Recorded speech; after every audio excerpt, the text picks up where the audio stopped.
Today is the Lunchtime Stock Club for August 10th, 2020. We're going to be taking a look at the market as it's performing year to date, and then we'll take a look at a stock of interest to you for your personal or club portfolio. As always, we like to review where we stand year to date with the market, and as of this morning, the S&P 500 is very close to reaching its all-time high that it reached back in February of this year before the market took a dive.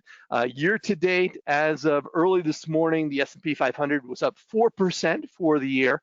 The EFA index, which is the Europe, Australasia, Far East index, was down 8.4%.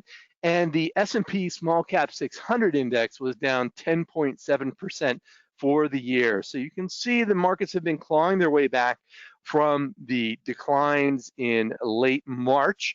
And as I mentioned, the S&P 500 is toying with that February all-time high. So very interesting.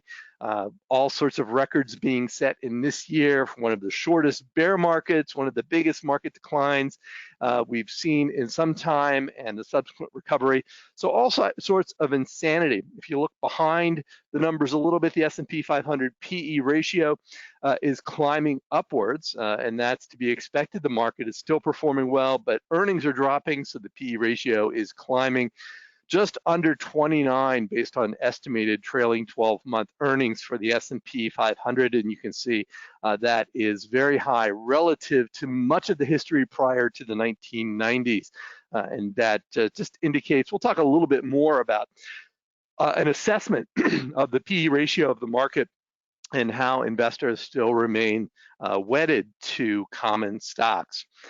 As of just 2 weeks ago, the word came out about the change in the quarterly gross domestic product for the second quarter, down an estimated 32.9%. That number is subject to revision.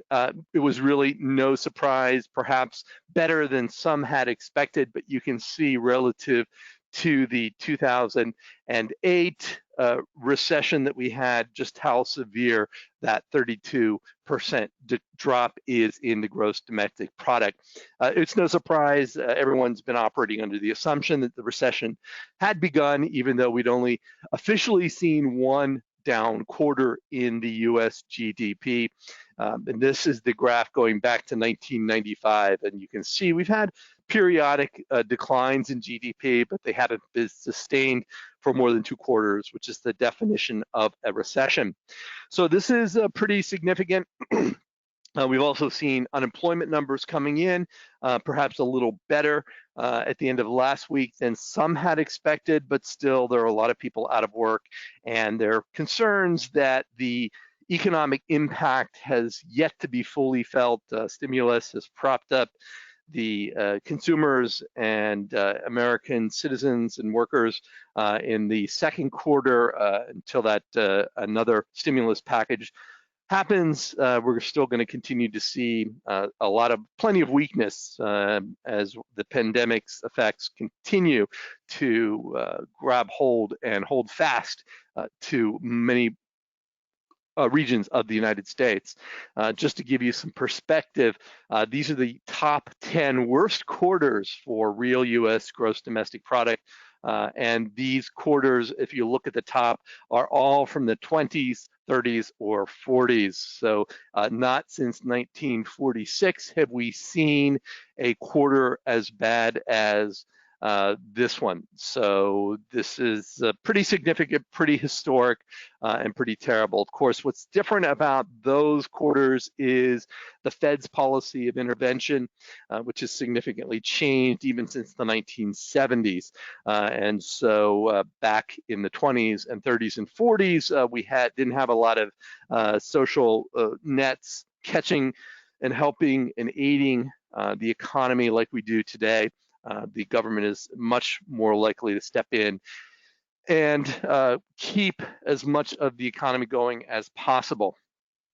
The earnings for the S&P 500, based again on trailing 12 months, are down sharply. This is a semi-logarithmic graph, if you're familiar, from the front page of the SSG. So this little blip on the far right where you see earnings down to 116, that's actually a pretty significant decline relative to the historic levels that earnings had reached prior to that. But again, a lot of people not so concerned about the fall off in earnings. However, if we take a little deeper dive at where we stand relative to analyst expectations earlier in the year, this is a graph. There's a lot going on here. The blue bars represent the actual reported earnings growth for various sectors, and the gray bars indicate the estimated earnings growth as of June 30th, so what analysts were expecting.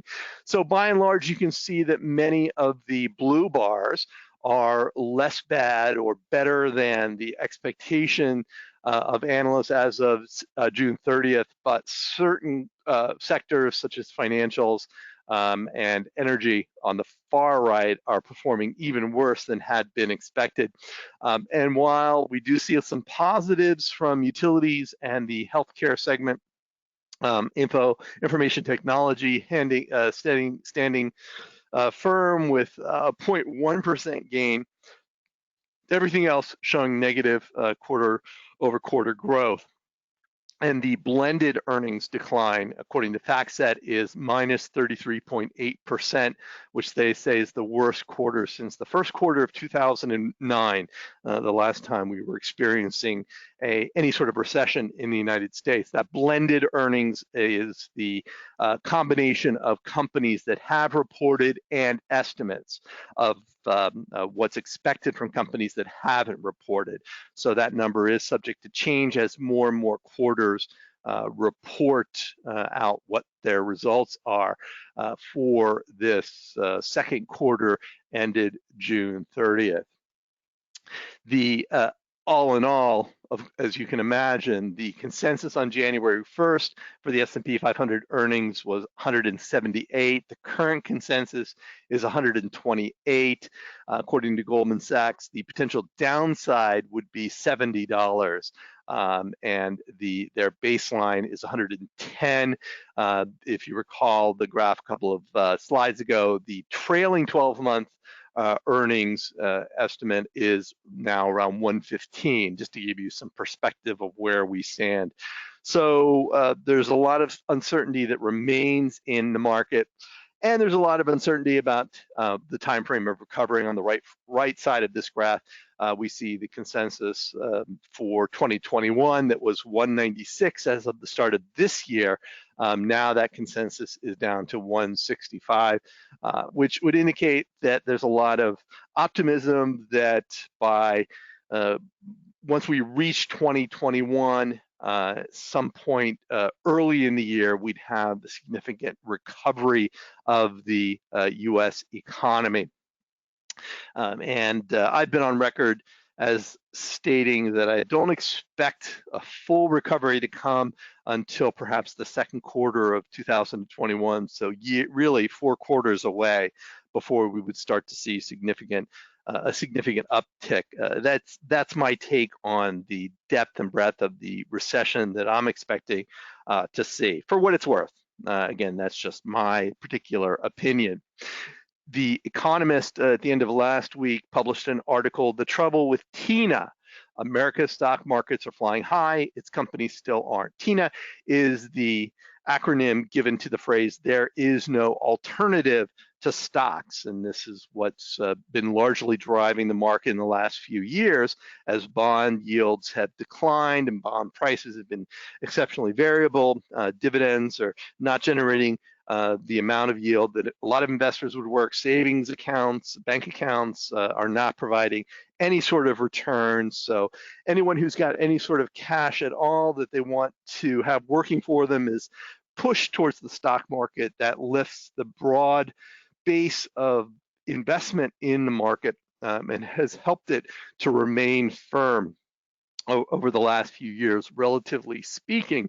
And every time we've had a major market correction, after a few days or a few weeks, the market starts to regain those losses at a pretty quick pace.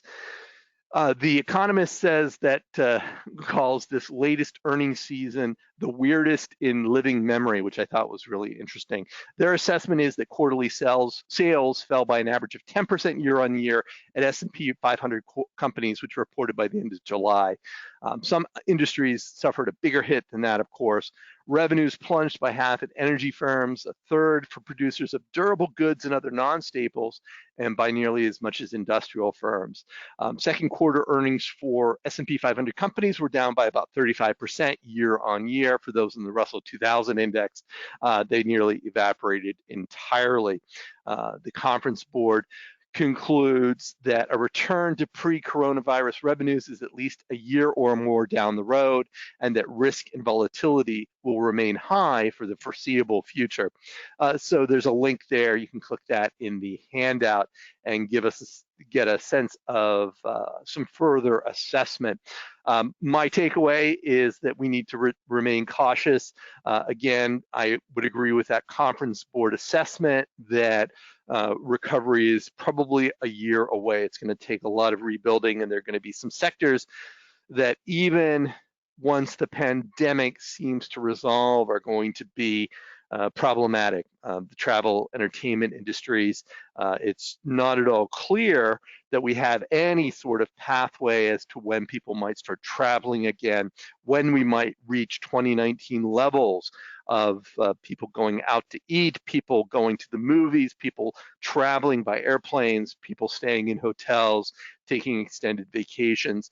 The new normal that we might see in America and around the world is far from defined at this point, and I think there's a risk there that people jumping in too soon or believing they have an idea about the potential for recovery. One other note about this Economist article is that it started with a description of the Disney quarterly conference call, which was all over the growth of Disney Plus and how it had attracted subscribers at a rate far exceeding Netflix's initial subscription growth, and how great that was. And if you just listened to the conference call and read the quarterly earnings, you might miss the fact that Disney lost $4.7 billion in the quarter. That's a phenomenal drop-off. So I would caution us all to remain realistic, to not gloss over the impact of the pandemic on companies that you might be holding, and to again, it's good to remain focused on the long-term potential. By 2024, 2025, the pandemic and the 2020 recession will, by all according to prior history, are going to be nothing but memories, but the path to getting there may still be strewn with potential obstacles. Jared asks, what do the market figures tell us, and how does it relate to our stock holdings? I think if we look at a graph like this, where we look at the potential, the reported earnings growth by sector, this is really interesting, because if we focus on, I'm going to grab my my pen here and just kind of point out, this is utilities, this is healthcare, and this is IT, and this is consumer staples. These three, utilities, healthcare, and consumer staples, are the defensive super sector. These are the three sectors that you would want to be in during a recession, because these companies are going to continue to perform. They're delivering revenue, products and services that are not as susceptible to economic declines. IT is considered sensitive. My take is this IT sector is being propped up by a movement towards a remote workforce and cloud-based computing in the face of the pandemic, as companies have distributed their workforces. So that's creating a little bit more demand for IT right now, and that's kind of unique to this type of economic setback. or a recession, but would be understandable given all that's happened and the enormous shift that's happened since March of 2020. And then as we go down the rest of the list of sector performers, is pretty much in line with what we would expect during this particular during any type of recession, where this is real estate, this is communications, basic materials, financials, discretionary industrials, and energy. These are all sectors that are more susceptible to one degree or another. Some are very cyclical, such as energy stocks. Others are somewhat less susceptible, such as communications, services. Real estate is kind of all over the map. It's no surprise. If you're holding a retail residential based company or REIT, those are just getting hammered.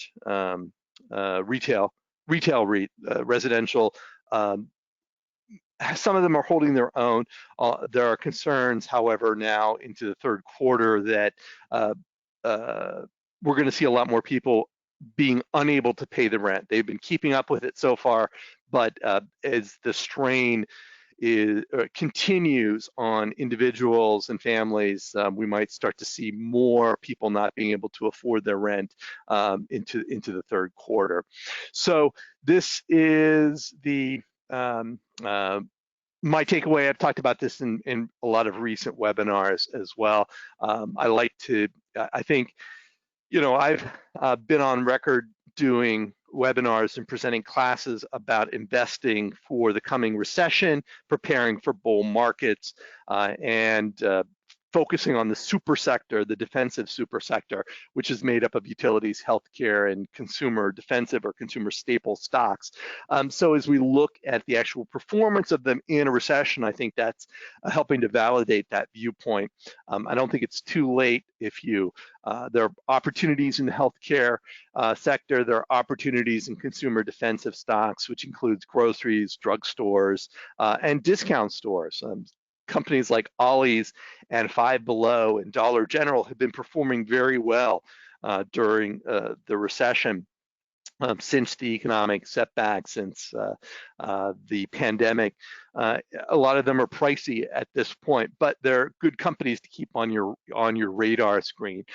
Utilities, again, hard for us as growth investors to find a lot of opportunities in utilities, but however, if you made a goal of setting aside 7% or more of your portfolio for a solid utility company and collect that dividend, that would help provide a little bit of a cushion during the recession. These stocks are going to continue to pay dividends.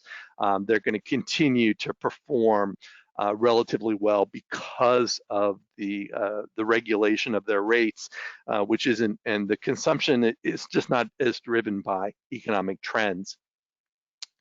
So that's just, again, accumulate this information and interpret it and apply it to your own as we go through this month after month, and I reinforce some of these themes.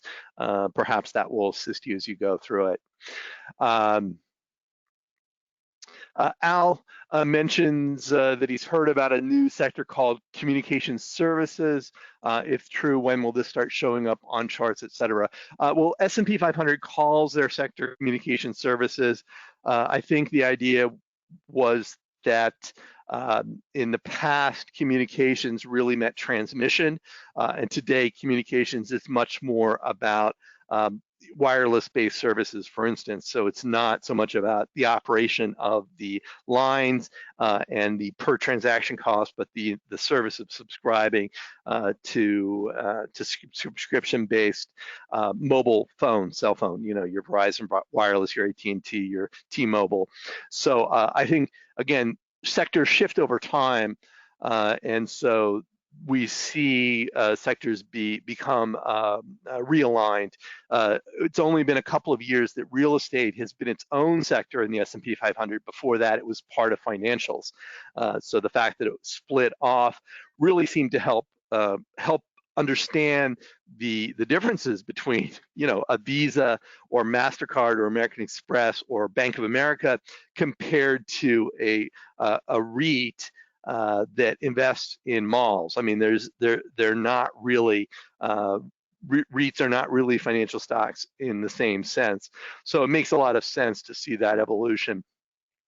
Communication services, again, considered a sensitive sector, super sector, and again, for much of us growth-oriented investors, we don't see a whole lot of opportunity there. We would have considered them more of a utility stock 20 years ago, but today, it sort of is what it is. A lot of our interest, I think, as investors would be in the technology that drives that sector rather than the companies that are delivering the services. Al says that Facebook, Google, Netflix are in that sector. Yeah, again, it's the definition game. I mean, companies like Amazon is an internet company, however, they operate a large grocery store chain, Whole Foods, right? And so sectors don't often give us the exact definition of a company's total businesses as we go through them. So, but it's just meant to be a framework to help guide some of our decisions. All right, I wanted to talk about a company today, a stock to study. This is a stock from our last issue of the Investor Advisory Service, which came out the 4th Friday of July. The company is CBOE Global Markets. It was founded in 1973, and you might know the company is the operator of the Chicago Board Options Exchange, or the CBOE, and they pronounce it CBOE. This is the largest options exchange in the US, but a lot of people don't realize that it's actually the 3rd largest stock exchange in the United States. And it's also one of the largest exchanges by the value of securities traded in Europe. They've been expanding globally. And I think that our IAS analysts had some ideas about why this was an interesting stock right now. Some of it had to do with the underlying nature of the business, and some of it had to do with the particular growth trends that the company had been experiencing. The company offers tradings of options and futures, as well as securities, both US and European based, ETFs and exchange traded products, ETPs, FX, which is global foreign exchange, and most interestingly, volatility products based on the CBOE Volatility Index, which is known as the VIX. This is a way that traders trade on the underlying volatility of various markets, of the stock market in particular. It was recommended around $90 in the August issue, and now it's trading at around $86, and it actually reported its first quarter. But the source of its revenues, first of all, the biggest source, according to 2019 revenues, are trades that are processed on its platforms. Fees are 9%, market data is 9%, regulatory fines, because it is an SRO, it's a regulatory organization, account for 12%, and then other income makes up 1%. So this is interesting when you're talking about trading based on volatility-based securities. That's really interesting because that doesn't go away during bear markets. It's common during all stages of the markets. As they are increasing their information services, that gives them additional growth, market data as well. They have licensing with Standard & Poor's for the S&P 500 index and various other indexes, and those licenses go through 2033. So there's plenty of opportunity there. They're not going to get those licenses yanked or have to renegotiate them at higher rates. So that offers a little bit of protection. And as I mentioned, they've been growing by acquisition. They closed a big acquisition last year, and another one just is closing this year. On July 31st, they reported their second quarter 2020 results with revenues up 40% to $868.7 million. So this will be considered a mid-sized company. Net revenues were up 5%. That's total revenues less cost of revenues. Earnings up 32.1%. and they set new quarterly highs for U.S. equities and multi-listed options volume during that second quarter. Towards the end of the quarter, they ended June 30th. They reopened their Chicago trading floor, which had been closed since March 16th. So they would be nothing but online, online trading only since that point. So they were able to reopen it according to state law and following those practices, which should help kind of provide a little more support for future growth as well. When we look at the stock selection guide, you can see sales reached just about $2.5 billion in fiscal 2019. Pretty slow growing company, as you'll see in a financial marketplace. This is not uncommon. In 2017, however, they acquired BATS, a trading platform, and so you can see revenues really jumped up, earnings jumped up after that, earnings and profits as well. But earnings definitely took a little bit, well, profitability took a little bit. The profit margins actually declined. If you look at the annual profit margins, it looks like they took a big decline in 2017 from 2016. Again, as they acquired this business that had lower margins, they took on more revenue and higher costs, so their overall margins declined, but that's given them a good basis as they go forward to increase profitability. The analysts at IS are projecting 6% future annual sales growth from last year, and then 10% earnings growth. So looking for some margin expansion to continue as they work through efficiencies and develop opportunities after the acquisitions that they have been able to make. This is why I thought it was more interesting to look at the quarterly pre-tax profit graph. This is on a quarter-by-quarter basis, not on a trailing 12-month basis, where you can see that $3.4 billion acquisition that closed in February 2017, and then how the margins have been steadily moving upward since that time. So yeah, prior to that acquisition, they were a very high margin business. Since that acquisition, they're a lower margin business, but that margin has been gradually moving upward over time. And again, that is part of the opportunity that this particular company brings. Look at the PE ratio history, very high value, highly valued company over the last 5 years with a average high PE ratio of 34, average low of 23. I think that 25 strikeout is an accident because it was actually higher, 26 PE in 2019, but didn't really affect the averages too much. Average PE somewhere around 28, 29. Current PE ratio 21. And so again, I think that gives you a sense of the reasonableness of this value. And this is after the second quarter results came in. So we see that current price around $88. So a little bit, so the company's earnings and revenues went up, prices down a little bit. So it's probably an even better value since since the issue was published. Analysts expecting a low PE of around 23, so a little bit higher than it is now.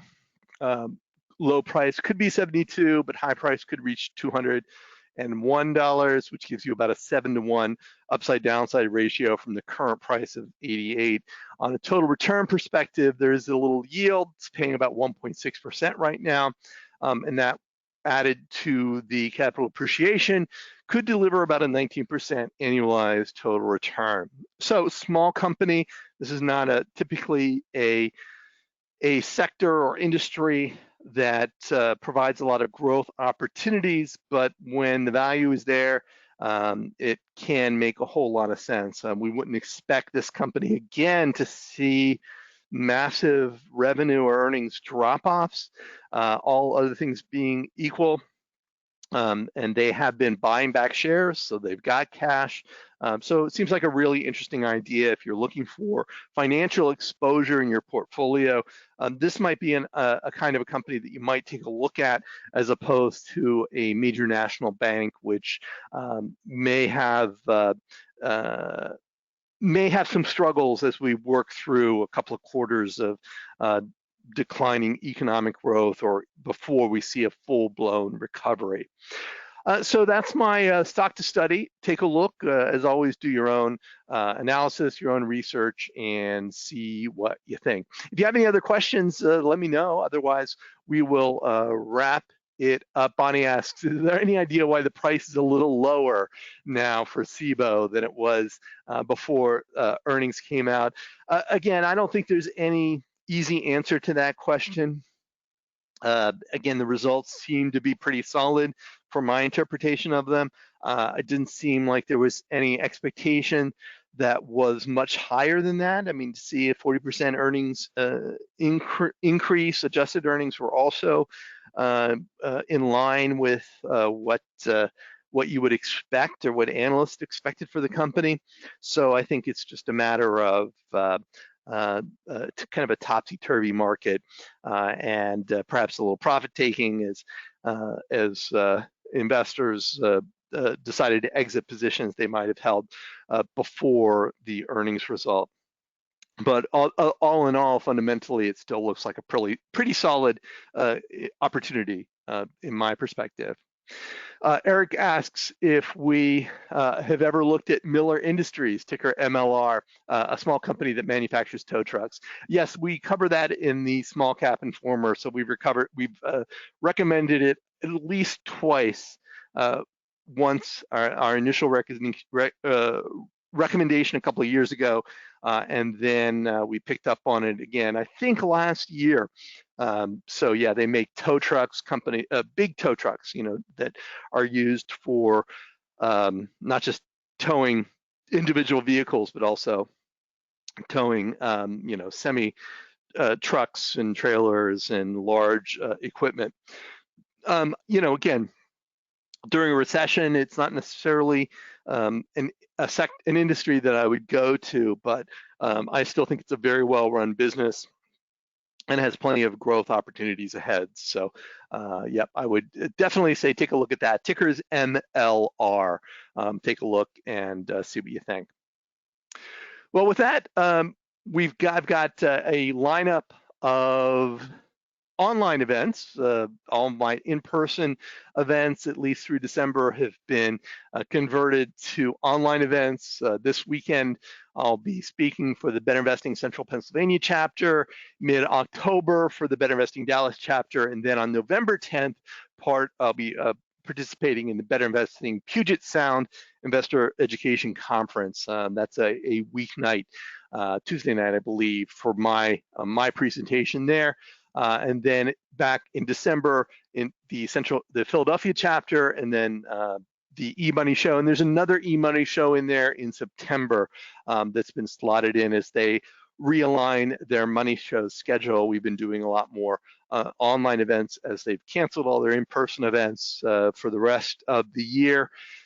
And we'll see what 2021 brings, but I'm happy to continue to join you in our online platforms that we've been offering at iClub and Better Investing. I apologize also for any of you who were looking forward to our toolkit webinar last Tuesday. I am in Central Connecticut, where I live, and we had lost power on Tuesday, and we finally got it back on Saturday night, just in time for a heat advisory where temperatures are in the mid 90s expected today and tomorrow. So we're very, very fortunate to have our power back, but I had to cancel my webinar from Tuesday night, my toolkit webinar. We're gonna hopefully wherever you are, you're able to stay cool this summer. We'll look forward to seeing you at our next event. But as always, keep calm, stay the course. There's no reason to change up your strategy, but when you can take advantage of opportunities in this market to improve your portfolio from a diversification as well as from a quality and total return perspective. We should be taking advantage of those, getting rid of companies that might not be performing well in the next year or 2 years in favor of companies that might have better opportunities in the midterm. I think that's a wise thing to consider. I'm not saying let's change everything up, but my preference is let's look for opportunities in the midterm that will deliver results while we're waiting for the economy to recover. And then as we look out to the long term, those companies are likely to continue to perform well. There are other companies, as I keep mentioning, cruise lines, airlines, entertainment companies, that there's so much uncertainty that it's hard, even when they're priced at what looks like bargain basement levels. It's just not clear to me when you're going to get your desired target return from those types of companies. So I think you need to be just very careful about your exposure there, what you're holding, and whether you're jumping in with both feet into certain types of companies. As always, the stock selection guide will give you a good framework. So stick to your tools, and I wish you all the best. We'll look forward to seeing you at our next webinar.